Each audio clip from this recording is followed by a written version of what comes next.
Hello, my name is Emily Fernandez, and I will be speaking about cultural differences when it comes to parenting and different parenting styles. To begin, I'd like to go over the three main parenting styles that are common in psychology.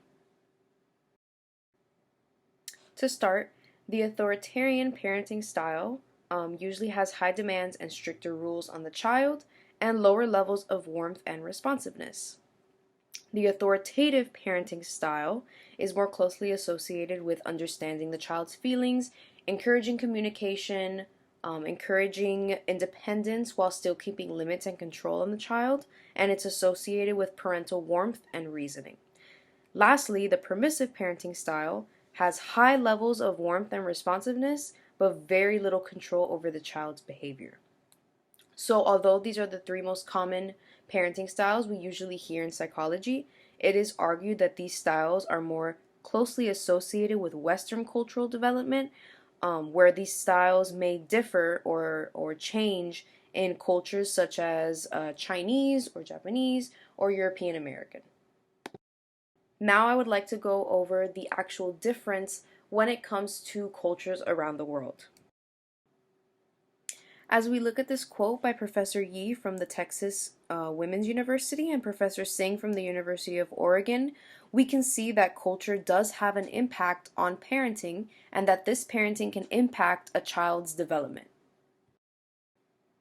So, for example, parents in Western culture may take on a more authoritative parenting style, whereas parents in Asian cultures will take on a more authoritarian parenting style. For example, Westerners are more likely to encourage communication of feelings with their children than will Asian parents. And conversely, strong parental control in Asian cultures is actually associated with greater family cohesion and greater academic success and achievement. So, very different from Western cultures, this is how parents in Asian cultures actually show their parental warmth and acceptance. So, in our textbook, Cultural Psychology, it even states that some Japanese adolescents may feel rejected by their parents when they experience only a little bit of parental control. So, little parental control in Western cultures may be seen as a more positive thing, whereas little parental control in Asian cultures is seen as a very negative thing.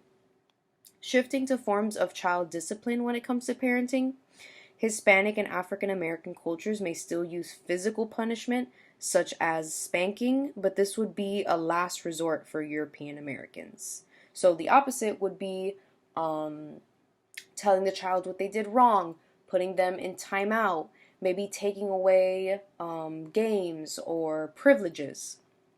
But this just goes to show that even punishment around the world in each culture is in different forms.